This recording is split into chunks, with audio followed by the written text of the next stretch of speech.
Good morning everybody. Right, we've got a very special build today. We're going to use some pretty cool things. We've got some Madagascan rosewood, which looks rather special. The back and side set there, looking pretty bloody awesome. A nice ebony fretboard with a little slip of sapwood in there that we'll try and crowbar into it. And this lovely European spruce top from David Dyke. And this is extra special lovely with a little kind of ring to it. We'll try and get that in there. Let's turn this into an acoustic guitar. Right, let's get playing.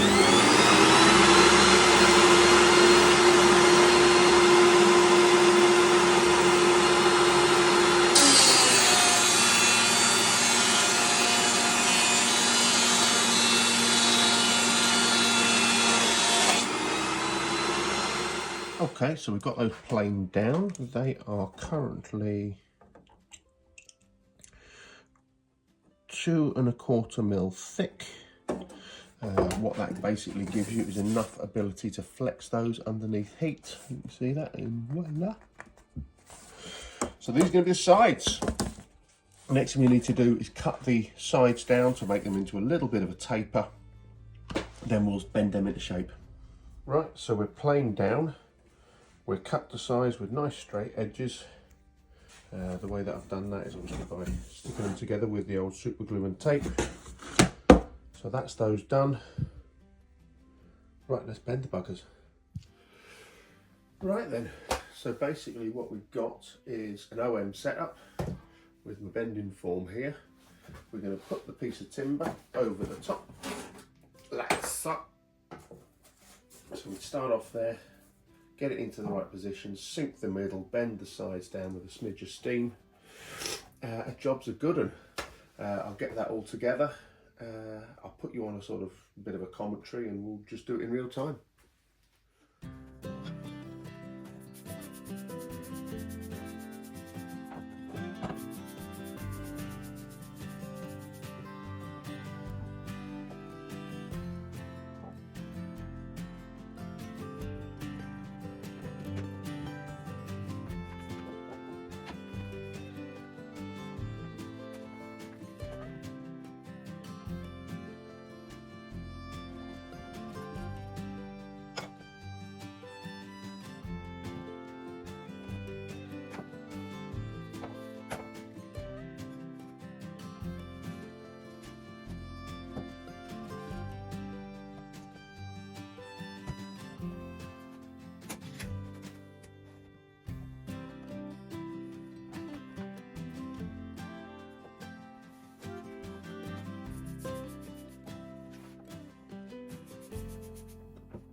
So there's the basic setup, which is a steam mat, basically a silicone electrical heating mat. That's up to 120 degrees centigrade at the moment.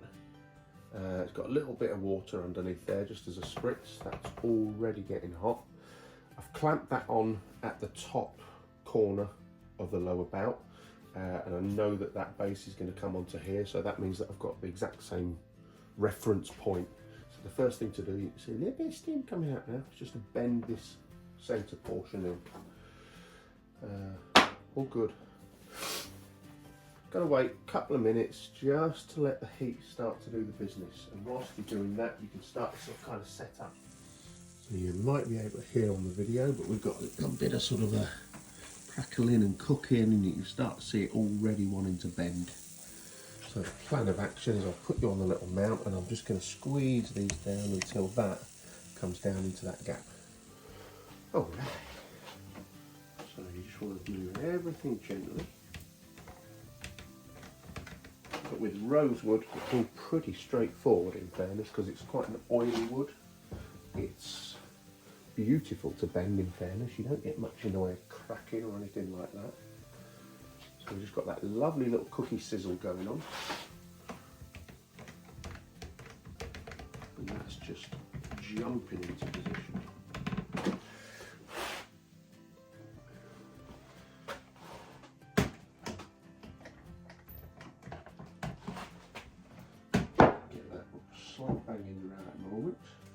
Mind your fingers, because it is wound.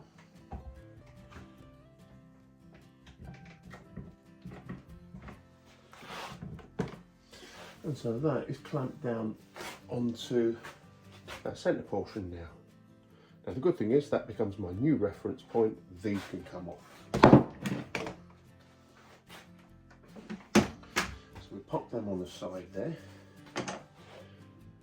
Now that I've got that reference point, I'll give it a little spritz and start to bend in each of the new curves. So I've got a curve here. That one's obviously a much wider radius curve, so it becomes a lot easier. So that one will go down quite quickly. So all you do is just, oh bloody hell, that is hot.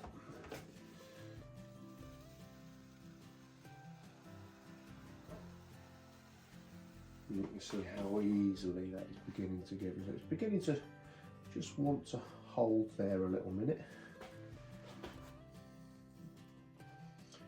You just want to persuade it round. Don't want to go too hard because then you end up cracking the wood. You don't want to go too soft because you end up cooking it. You can see that wants to come into position quite nicely. So I need a little block now to go onto there. I'll let that have another little sizzle, another little cook. You can see it's really wanting to take shape now.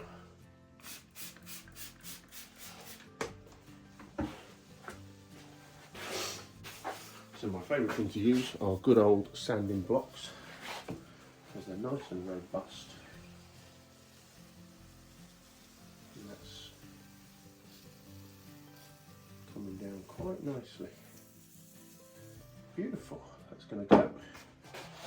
So I'll take that off. I use a good old bungee cord to hold that in shape. So click one end around the back here. There we are. And just stay in place there. The other good thing about radius board is you end up with a radius.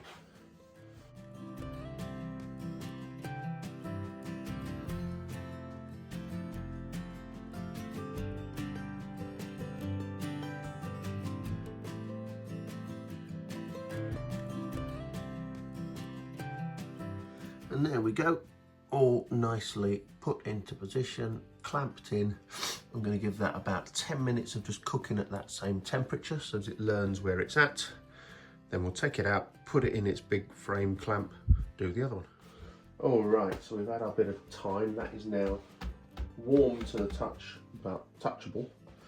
So we'll just have these off, pop it straight into here, and then it can sit there for a day or two. So will give.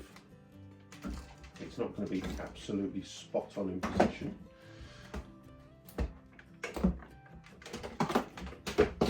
There we are.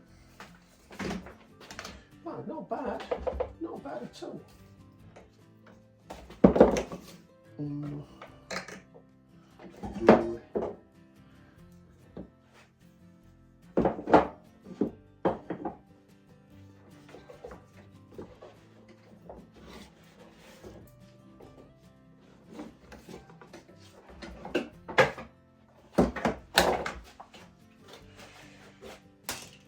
You can go on the floor to cool off.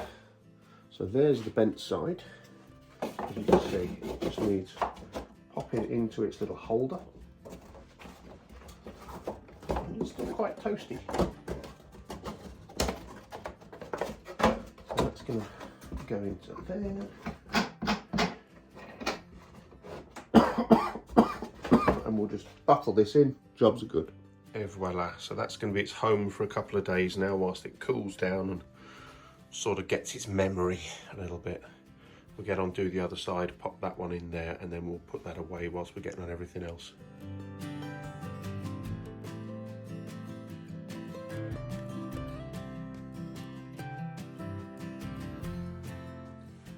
Now then, what we've got now is those are cut down so they marry up nicely. Now we just got to sort of make the rest of the sides and that will help support itself. All right, so we're going to make up the two blocks at either end of the guitar now. So for that, I'm going to use some mahogany. Now this is actually the offcut piece from the necks that I'm making at the moment. So as you can see, that was originally cut off from there. Et voila. So I know it's a nice piece of tone wood. In fact, it's got a lovely bit of a high-pitched ring to it, which is going to suit this guitar really nicely. So we need to take that thickness, put those down onto each of there, shape them into size, make sure they fit to all the curvaceousness of the guitar. So the easiest thing to do for that is I want an 80mm block on either end. So you measure up your 80mm, which is there. Voila, that's going to fit onto here. I've got my 80mm section on there. Now I know the two sides are cut. So let's get myself an 80mm section.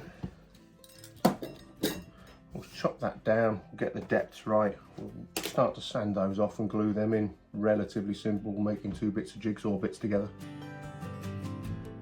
And as if by magic, we have a back block about that thin, and a front block by the neck that thin that's going to accommodate the dovetail. Jolly good. I want this side, where the rosewood is, to be dead flat. We're going to contour this side a little bit, so as it's got a little bit of curvaceousness to it, because I don't like dead sharp edges. They act as a fulcrum, essentially, for the tension, so lead to cracking. So I'll give this a very little sand off, but otherwise that needs nothing done. This one needs to conform to the curve at the back. So you need to make sure that that's got the curve on it. So that's what we're going to concentrate on now. This is mega technical. This is like proper CNC type stuff. Not. Essentially what I've got is the side of this with a little bit of beech, just a little off slip underneath there. All I want to do is mark up the center point and give that just a little curve. So the idea is that now I can shape that to match up onto that. A job's a good one.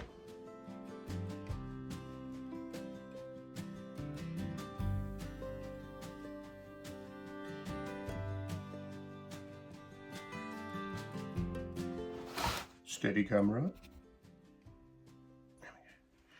Right, so that's block to fit in there, block to fit in there, which can't see, it's not on camera. There we go. Let's get those glued in, clamped in. They'll sit there and become part of the overall structure. And then we have to put the kerf in on. So we'll crack on with that now.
There's the go bar back on. Unfortunately, I've run out of go bars, so we've had to use a bit of extra weight on certain bits.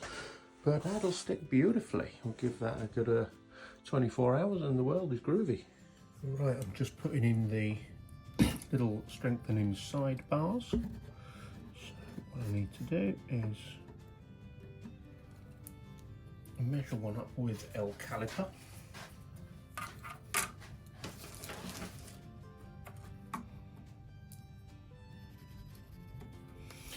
Mick my muck.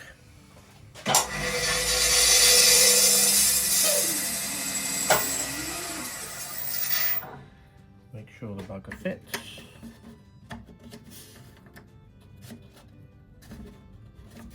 Et voilà. Alright, just a tiny touch off.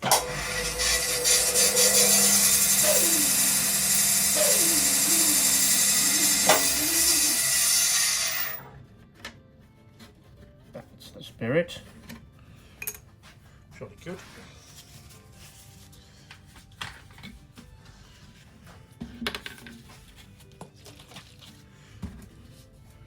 Now rosewood is dead oily, so if you want to make sure it sticks properly,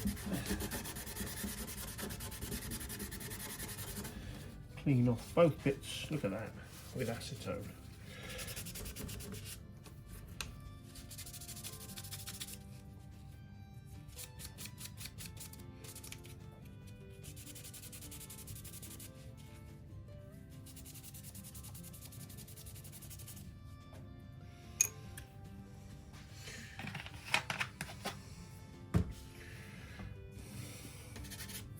Already dry. Bit of glue.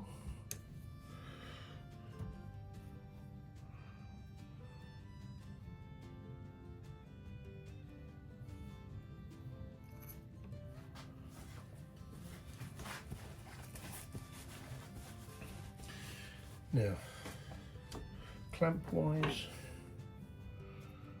pop it in position.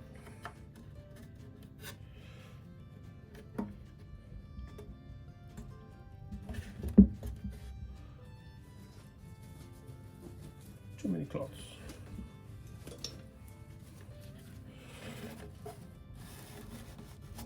Mind the overspray.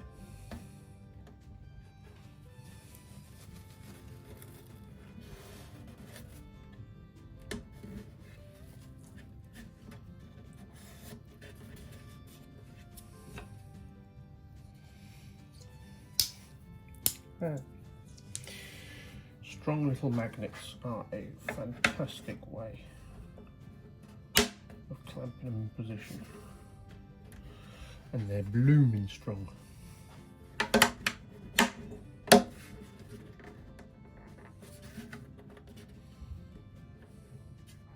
Lovely.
Thin super glue flood. You can see the way the capillary action takes it all the way down.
here we are with some finished bracing, finished-ish.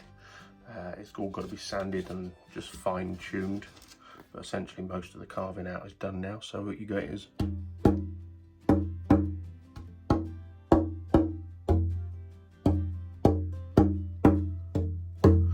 a nice even sound across the board. So we'll let that kind of settle in, check it again tomorrow, just make sure everything's grand.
Alright, so we've got the binding perfectly even, all kind of bent into shape. As you can see, there's little tiny gaps and things like that. What we need to do is give that a day or two, remember how to be a curvy shape instead of a straight shape, and then we'll glue that in. Right, so very, very simply, you get something to push it into position, a little drop of glue, and you sit there and hold it for 30 seconds.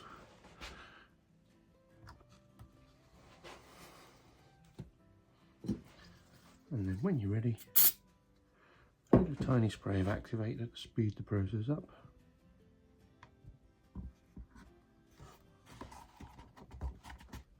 And eventually it'll sit down, like so. And we're going to slowly work that all the way around. So once you get the important bits in,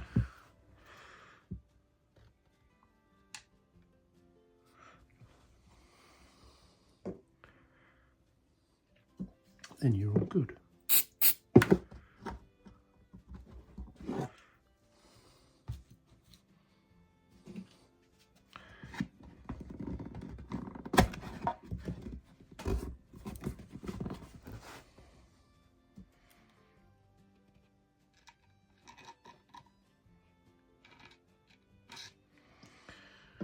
And these corners are always the ones that are the problem children. So once they're in, everything else kind of slots into position.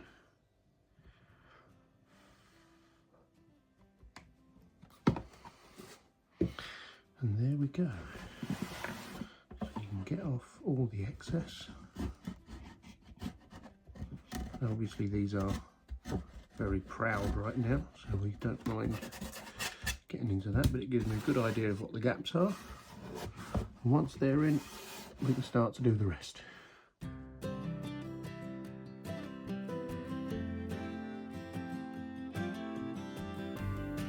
Right then folks, it's making the neck time. So I've got this piece of mahogany. You might be able to get it. It's got quite a nice little bit of quilt. So this was hand selected by the customer. We have an likewise hand selected ebony fretboard. This has got a tiny little bit of a quilt in it. Looks quite funky. You can just kind of see it down here a little bit. I've already cut the fret slots in that to a Martin style short scale length. So that is, hang on, there it is, 24.84 inches or 630.9 millimeters to be precise. So we've got one of those. We just cut the slats on that. So what we realistically need to do now is get all my markings on here, get a truss rod cavity in there, and whittle this chunk down until it starts to look like a neck. A few more quick measurements. I know I've got a nut. Now I'll need a 1, 2, 3, 4, 5, 6, 7, 8, 9, 10, 11, 12 mark, 13, 14 mark, and a 15 mark.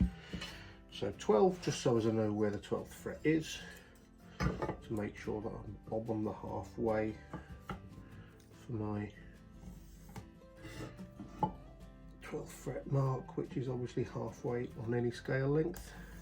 14, because that's the body joint. 15, because that's going to be the end cut-off point. I'll take that chunk off and the rest will be under dovetail, sort of about here-ish, from 14 to 15. So that just gives me a quick mark to make sure that everything's in place. Recheck, because, well, there's been many a time when I haven't been able to count. 1, 2, 3, 4, 5, 6, 7, 8, 9, 10, 11, 12, 13, 14, 15. Bloody hell. For once, I managed to get it right first time. Okay, right, so rough kind of measurements put on there. So the truss rod is going to sit here. So what I need to do is from the nut to the truss rod Allen key, in order that we can actually slip that one in, I have a tendency to put that there and just mark off so as I know that I'm going to extend that route all the way along, and I need a mark at the end of it. So at least when I'm putting this, I can make sure it sits nicely before I chop the end off. So then we're off with a 6mm router bit to sink this in, and then we'll have to do this little bit at the top here because it's a odd little shape.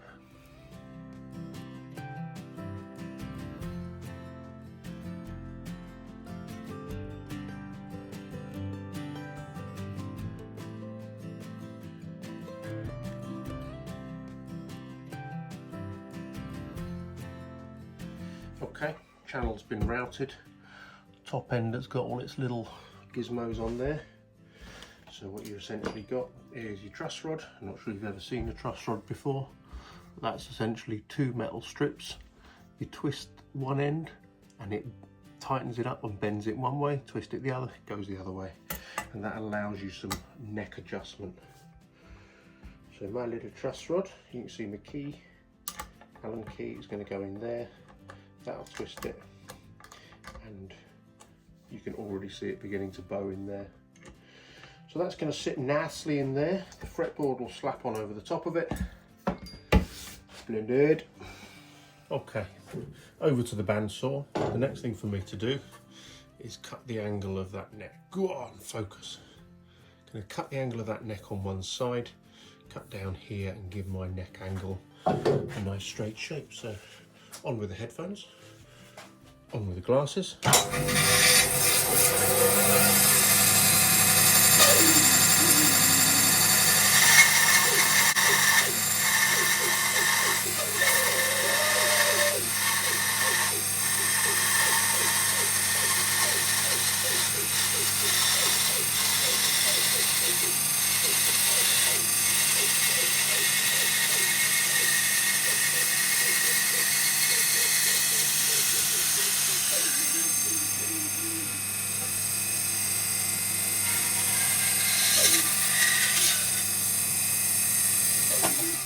Okay, and there you go, there's a few cuts. So we've got the top bit, that comes off.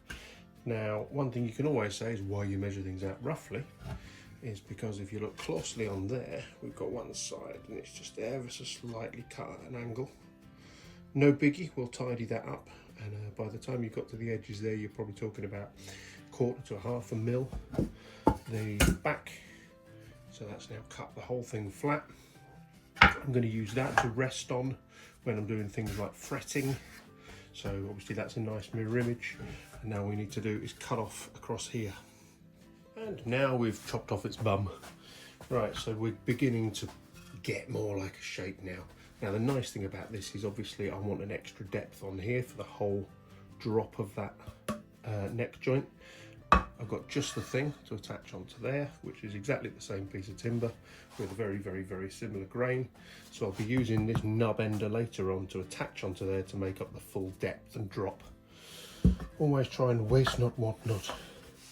So between those bits, we've now got the truss rod's going to sit in there. That's going to go over the top. Obviously that is the section that is going to go over the top of the body. I've got to cut out my little dovetail joint in here and remove those corners. It's beginning to get there. Right, so in order to get that bit that was on a slight wonk organised so as it's nice and flat to sit on the nut, what I need to do is mark out where the nut's going to be and then make sure that this bit is level all the way across. So what you're essentially getting is a nice nut sat there. All is a good one. So first things first, let's get a wickle line where my nut's going to be across the width. Now remember, my actual nut width is only kind of that far. So I'm not getting stressy over it. What I need to do is just make sure that this section here is the same depth down as that section there. So just taking out that little section there so that it's the same depth.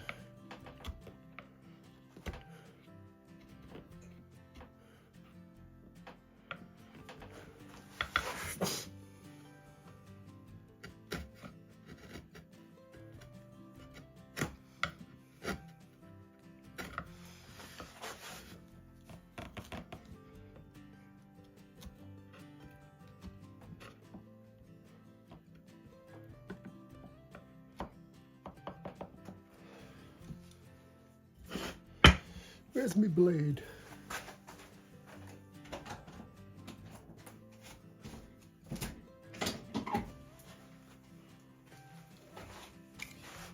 Fresh Stanley blade so as I can cut my fingers nice and cleanly.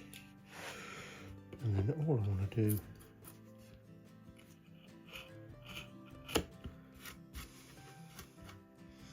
is just take those down.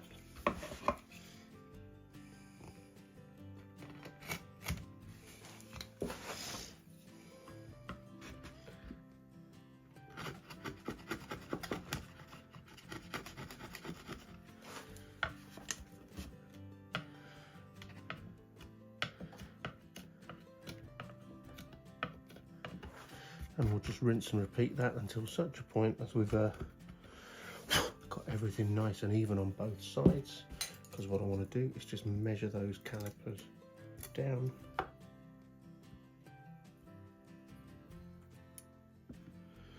So 3.13mm that side. 3.15mm that side. That was a bloody good guess.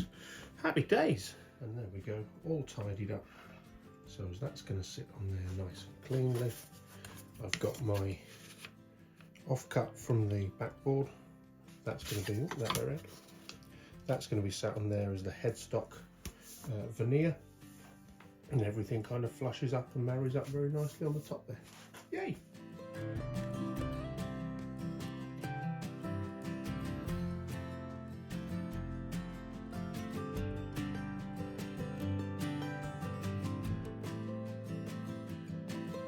Alright, now we've got a board. Use the sounding block to round off the edges. And just slowly bring that board down so that it's resting on the fretboard. And that just rounds off the edge nicely for you. Not too much, not too little, not silly rounded, just enough to make it nice and comfortable for the player and feel a little bit lived in. This is now going to get sanded down to a much finer grit than the 120 that's on it. I'll give this a bit of a clean up and a polish up, and then we'll start to fret it. Right, all cleaned and just given a little buff up so it's a little bit shiny. Now, in order for the frets to go in nice and easy, you want to house them. So I use the right angled corner of a file.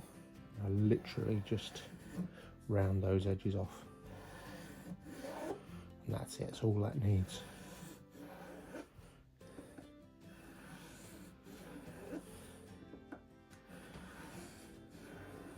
Once we've done that, you can see that you're taking the tiniest little sliver of edge off, and it just knocks off the edges. Now that has two good purposes. Frets go in nicely, and if you ever want to replace the frets, change the size, or they simply just get played out, then you can replace them, and it doesn't get chippy as much. Not perfectly so, but because the barbs pull out the wood, there's always a tendency for that to make the fretboard a bit chippy. So if we do this, it's future-proofing it to a certain extent. So you have to be careful that if you get this done, the frets will just settle down so much nicer. And you can get, when it's shiny like this, you can also get a good indication as to if it's done nicely, if it needs more than one or two little passes. Because as you do it, you create a little dull section either side that's filed off.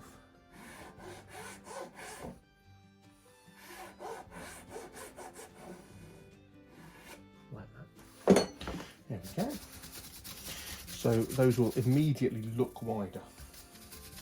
I'll just go back over, give that a little buff, because there'll be a few little kind of sprouty bits set up there. And then it's time to stick some frets in. Okay, time for fretting.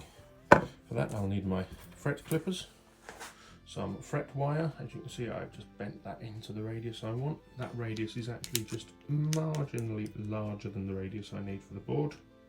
Ever so slightly. So what I'm going to do is clip that to size. Like I said before, I'm going to tang each of the edges, so that requires me just to clip off maybe 2.5 mil off each corner. And you see that fret tangs off quite nicely.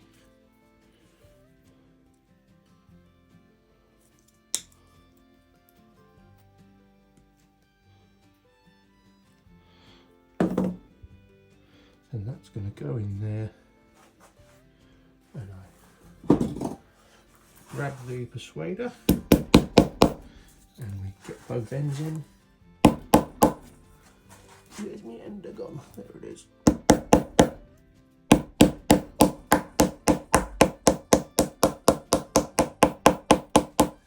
I hammer it nearly home. We're going to do all of those.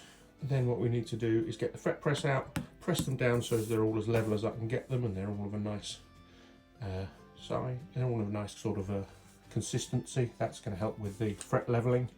Then I'll show you what I do with the sides.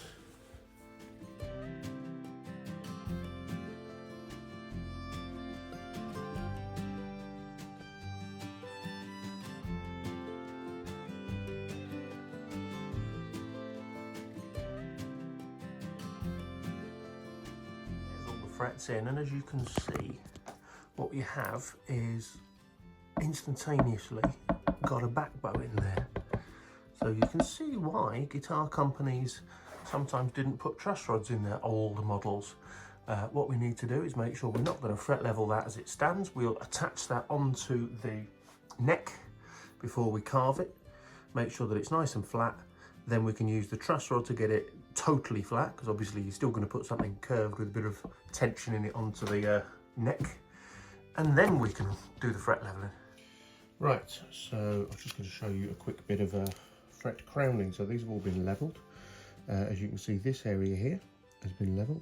That area there doesn't need any levelling, so you cut it all down to the point where there's no Sharpie left. And what you're left with is a fret that's a little flat on the top, and that's not good for comfort. It's not good for intonation. So you want them all to kind of go again. So here, as you can see, those areas that weren't as cut down, and then you've got a very, very thin line. You've got areas like here where it's a little bit thicker. So what we want to do is make sure that we have a nice even surface all the way across. So once you've got a thin green line down there, then they use a domed file to make it even thinner. And now we've got a far more effective level. Tiny little sections like this are going to get polished off. That's absolutely fine. I thought I'd better show you some portion of me carving the neck. As you can see on this side, we've got various facets that I've marked out on here and started to cut down. So now we're going between this line and this line. We're taking that bit off, and slowly what's going to happen is going to form up. Every time you take off a facet, it turns into a bit more of a curve.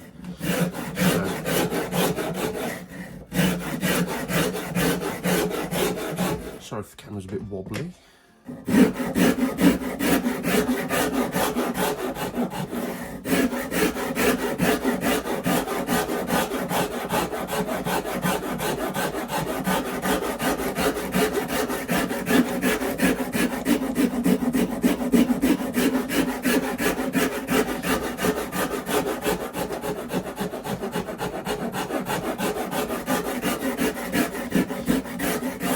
That's a coarse one, and we're just going to get a slightly finer surface on it.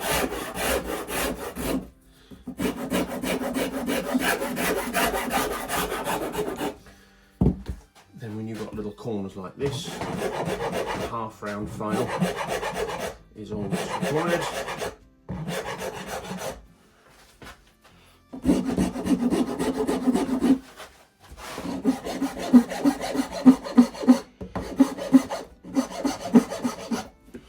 Voila. And then finally a cabinet scraper to even it all off.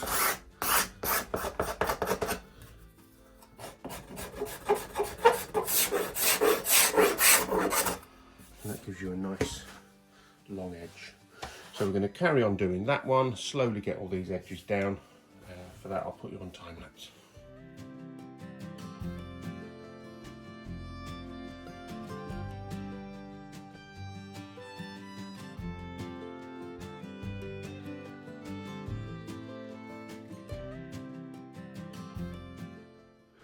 Right, so that's pretty much all of the facets done that I want to do. As you can see now, you've got a very close semblance to a C-shaped neck.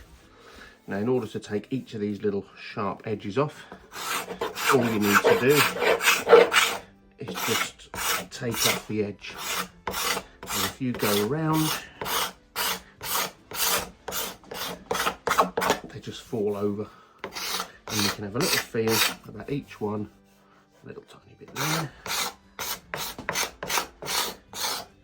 and then you end up with a nice curve. I'll do that on both sides, then it's sanding time. And here we are, sanded to 120. This would normally be the point on a custom fitting. Let me turn that there so you can see. So everything's beginning to come out of there now. Obviously the changing colour is down to the changing grain direction where it's been cut. So this is the sort of point now where I'm just smoothing out. Look, there's little sort of little tiny mark like that. So these are all the little bits that were coming off now. This is the sort of point now where if you're going to go and buy an Arundel guitar, a custom one, you come to my place, we do this together until you are dead happy with it. And if it needs to be slimmed down a little bit more, all good. If you want it a little bit flatter radius like a D, then this is what we do. All right, so we're all sanded down to 320 now. It's looking decent. So the one thing that will show up any imperfections more than anything else is a drop of oil. So if I give this a little oil now, and I do mean a little oil, just a little dab. This isn't finishing. This is merely to show me if there's any areas I need to go back over. Because what happens is the oil drops into those and darkens it more than it does the actual finished wood.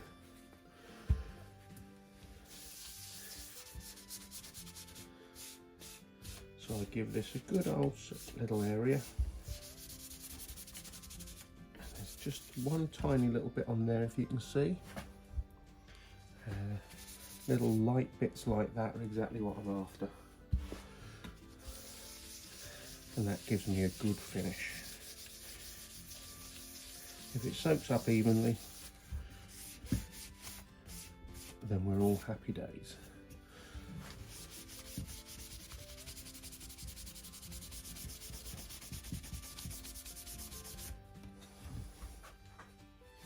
So let's go to the problem area. Let's see how that gets on.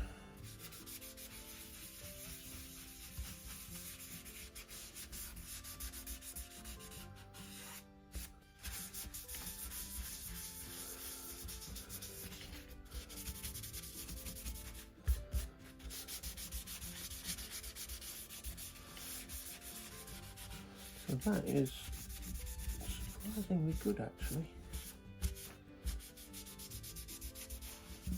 Not bad at all. A couple of little sections there, you see. Good. Give that a wipe off. Go and resand it, and just keep going through this kind of rinse and repeat process until such a point as you're happy with the finishing. And there's that bit and that bit, all now beginning to look like a proper neck. Very happy, nearly time. Oh, there's my vape. Right, so with a little bit of sanding, we got that bit there, going all the way down, and we got that bit there, now not showing anything. This is ready to go on.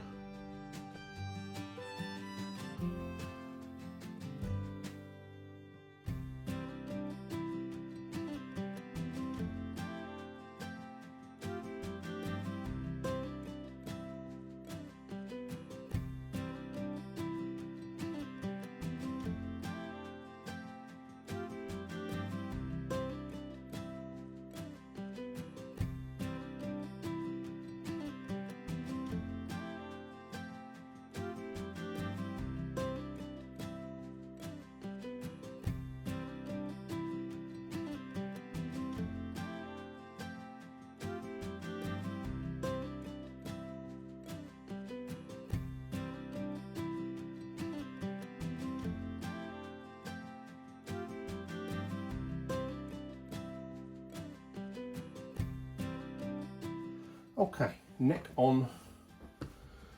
Now what we need to do is make sure that the bridge is in alignment with my measurements. They're straight off the old Stumac fret calculator. So for a Martin neck, which is 630.9 millimeters, you want that mark, which is the treble, being at 633.1, bass being at 636.2. So we've measured them out to within 1/4 of a millimeter. Now what we need to do is get some dental floss. I've got my line on there. I know that this can now shine through here. My dental floss is very important because that basically gives me the string location. So I know that if I want to put that down there, I need to make sure that my string location is correct. Therefore my bridge location is correct. And once I've got it in position, then we mark it a little bit more that way.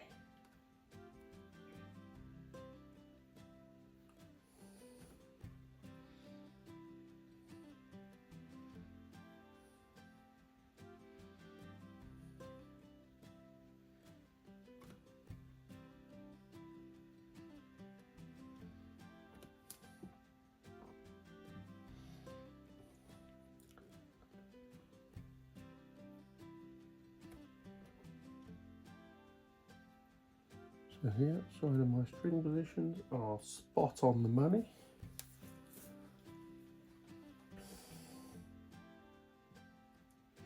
We hold that in position, and then with a pencil line to start with, we mark out. So what I need to do, as you can hear, it's just cutting through that lacquer.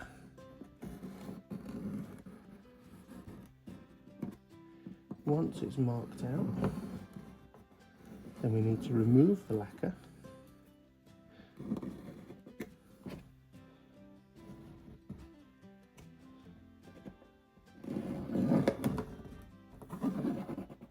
And only the lacquer.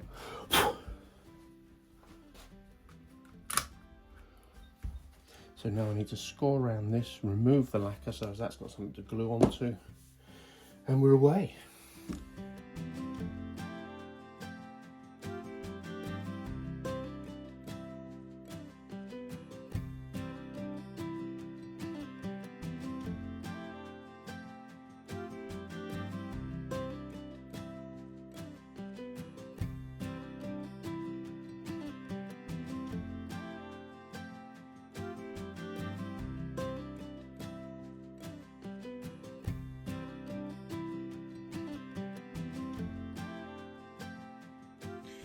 Okay, so the whole measure twice, cut once thing very much applies here. So I've got that into position.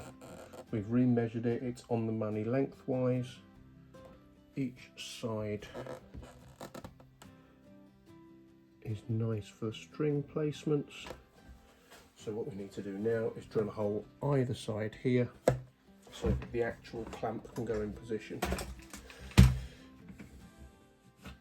So if memory serves me correctly, these are 5mm posts.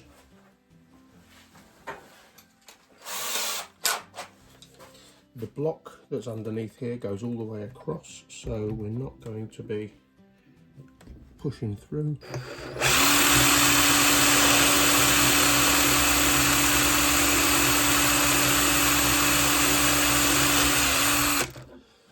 At the end you can just see the mahogany from underneath.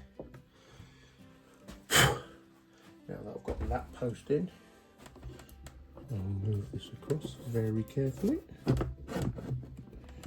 keeping everything in position. It means I can get into there a bit easier, not even more so.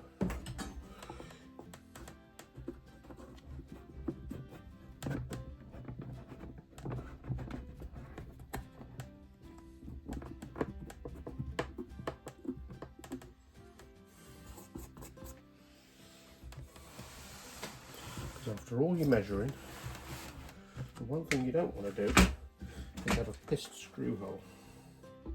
There we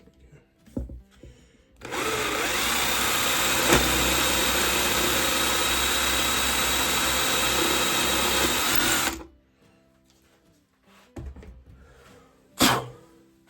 So that's my 2 posts in position.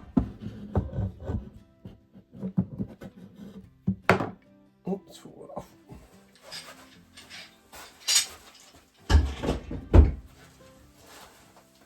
So now the plan of action is that this little bubber goes on there. I've got a couple of little clamps to clamp the whole thing under. Job is bloody good.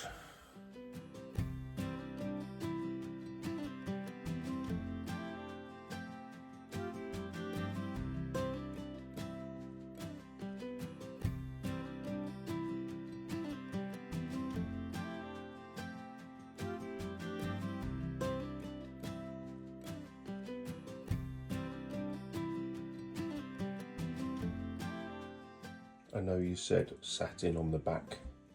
There's no way that Madagascar rosewood should go satin. It is fucking amazing gloss, mate. Absolutely stunning.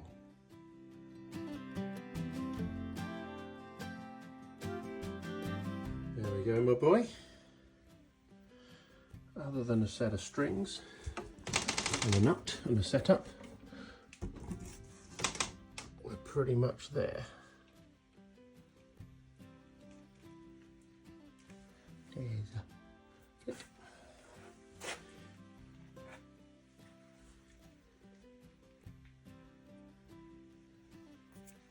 Happy days.